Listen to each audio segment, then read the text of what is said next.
हाँ जी, तो अब हम लोग देखेंगे कुछ थ्योरम्स। पहली होगी हमारे पास कॉशी-गॉर्सैट थ्योरम, दूसरी मोरेरास थ्योरम एंड पहली वाली जो थ्योरम थी कॉशी-गॉर्सैट थ्योरम, उसी का एक एक्सटेंशन।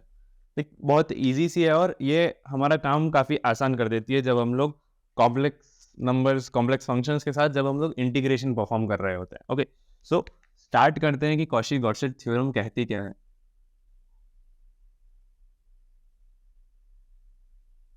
कॉशी-गॉर्सैट थ्योरम।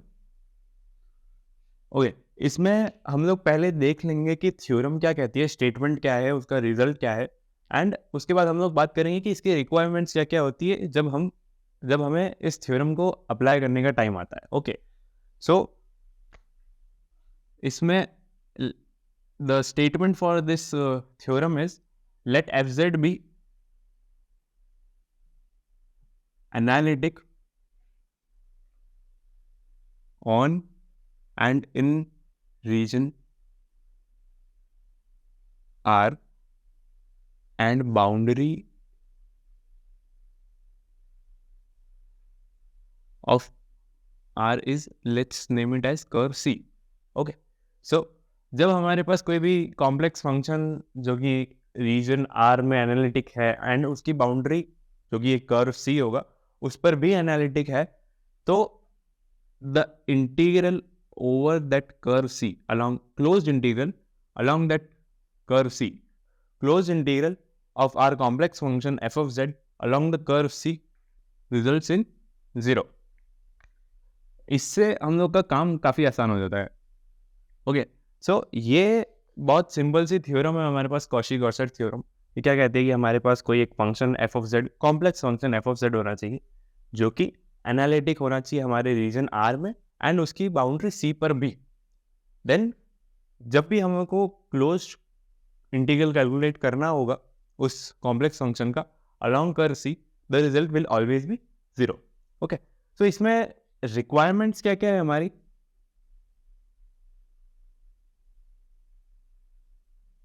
ये सबसे पहले हमारा जो कॉम्प्लेक्स फंक्शन है वो एनालिटिक होना चाहिए, बहुत बेसिक से रिक्वायरमेंट होगी ये। ओके, हमारा जो दूसरी रिक्वायरमेंट क्या है, हमारा जो कर्व सी है वो सिंपल क्लोज्ड कर्व होना चाहिए एंड थर्ड रिक्वायरमेंट जो होगी वो C should have finite number of corners.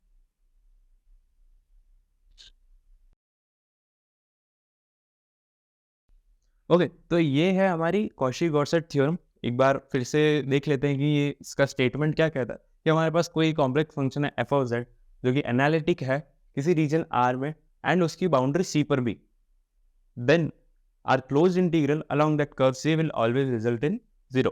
तो इसकी बेसिक रिक्वायरमेंट्स क्या रहेगी कि हमारा जो कॉम्प्लेक्स फंक्शन है वो एनालिटिक होना चाहिए। दूसरी रिक्वायरमेंट, हमारा जो कर्व है that should be simple closed curve and third requirement की जो हमारा कर्व है that should have finite number of corners. Okay, अब ये थ्योरम तो देख ली हमने, इससे रिलेटेड हम लोग एक एग्जांपल करेंगे Morera's theorem and extension of Cauchy's theorem के बाद में। ओके,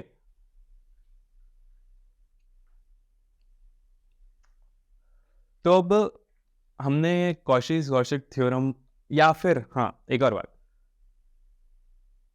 कि कॉशीज-गॉर्सैट थ्योरम के दो और नाम होते,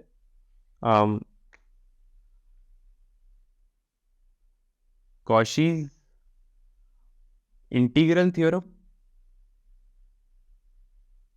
या फिर इसको कभी-कभी केवल कॉशीज थ्योरम भी कहा जाता है।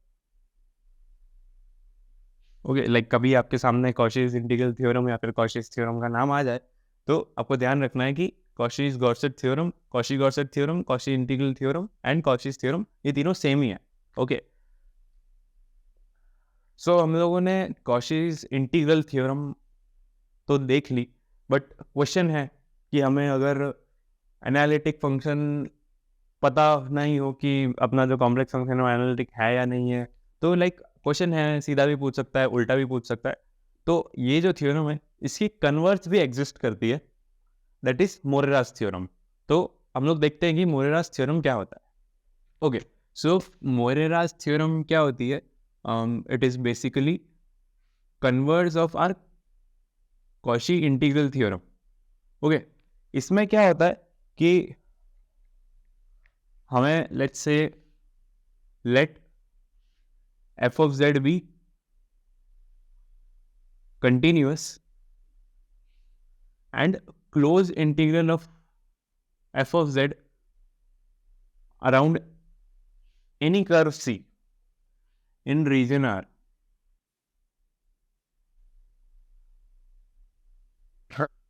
should be equals to 0। Okay, तो हम लोगों ने कॉशी-गॉर्सेट थ्योरम में क्या देखा था कि हमारा fz एनालिटिक होना चाहिए along curve C in the region R। Okay, तब हमने उसका रिजल्ट लिखा था कि R close integral over curve C should be 0।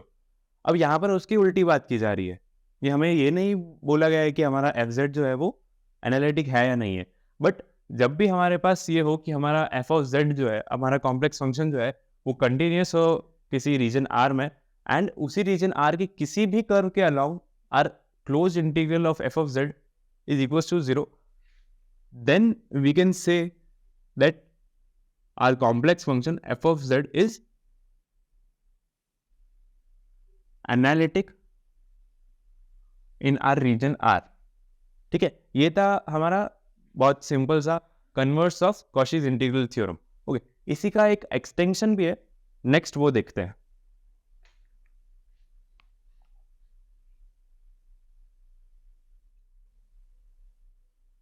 Okay, सो अब हम देखते हैं extension of our Cauchy's integral theorem. तो ये एक्सटेंशन जो है that is basically for multiply connected regions. Okay, हम लोगों ने जो कॉशी-गॉर्सेट थ्योरम देखी थी वो थी सिंपली कनेक्टेड रीजन के लिए या फिर सिंपल क्लोज कर्व के लिए। Okay, Cauchy's theorem. तो इसमें क्या होता है कि वही हमारे पास एक कॉम्प्लेक्स फंक्शन होगा f of z be analytic in region R with two simple curves। Okay, हमने देखा था कि मल्टीपली कनेक्टेड रीजन क्या होता है जिसमें एक से ज्यादा सिंपल कर्व्स होते हैं। ओके, या फिर in simple language we can say कि उस रीजन में होल्स होते हैं। ओके, सो हमारा f of z complex function जो कि एनालिटिक है रीजन R में with to simple curves, let's name them C1 and C2। Okay, तो इसका रिजल्ट क्या होगा कि यार close integral along curve C1 will be equals to a closed integral along curve C2। Okay, तो ये है हमारी एक्सटेंशन ऑफ कॉशीज थ्योरम। ये क्या कहता है कि अगर हमारे पास कोई अगर मल्टीपली कनेक्टेड रीजन है, लेट्स से दिस, इसको C1 C2 कह देते हैं और इसे लेट्स से C नेम दे देते हैं। ओके, तो जो हमारा close integral along curve C1 होगा that will be equal to close integral along curve C2।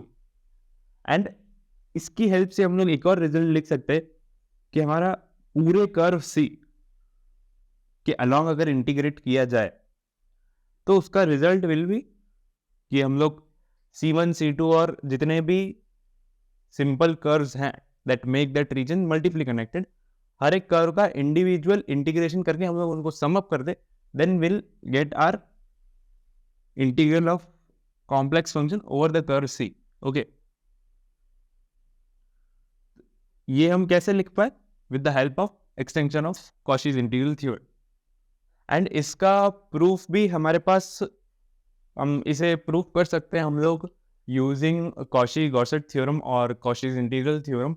बहुत सिंपल सा प्रूफ है, लाइक अगर if you want to see the proof we can make another video for that।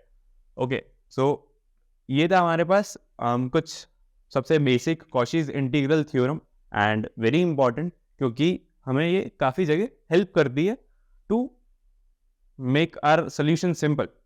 ठीक है, तो ये था हमारे पास Cauchy's थ्योरम, उसका कन्वर्स एंड उसका एक्सटेंशन। Okay,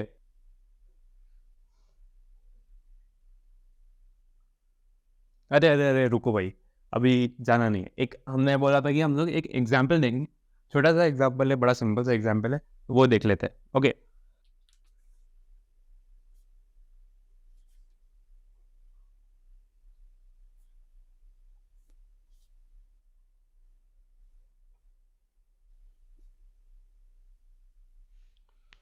okay. तो हमारा एक छोटा सा इजी सा एग्जाम्पल क्या कह रहा है कि find integral over curve C of this some function, complex function, where our curve C is mod z is equals to 1/2। अच्छा, mod z is equals to 1/2 क्या हो?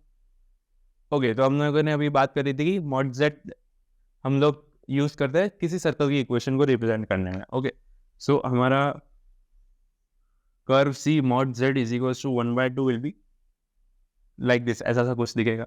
ओके, ये पॉइंट 1/2 होगा, ये भी 1/2 होगा, ये -1/2 होगा और ये -1/2 होगा। Okay, so this is a circle of radius 1/2। सो हमारी रिक्वायरमेंट्स क्या थी कॉची-गॉर्सेट थ्योरम के लिए?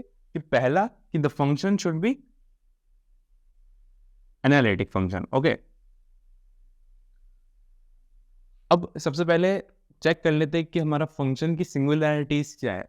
अच्छा, सिंगुलैरिटीज क्या होता है? सिंगुलैरिटीज वो पॉइंट्स होते हैं किसी भी रीजन में जहां पर हमारा फंक्शन एनालिटिक नहीं होता है।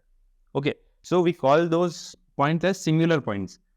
लेट्स से हमारे पास ये ऐसा कुछ रीजन है एंड एफ ऑफ जेड की हम लोग बात कर रहे हैं कि ये इस रीजन में एनालिटिक है, एंड इसमें कोई ऐसा पॉइंट जेड नॉट निकल जाता है जहां पर हमारा फंक्शन एनालिटिक नहीं है, then we call this z not as singular point. And इसी तरह के काफी सारे अगर पॉइंट्स आ जाते हैं तो इन प्लूरल वी से कि इसकी सिंगुलैरिटीज क्या है। Okay, so let's check its सिंगुलैरिटीज।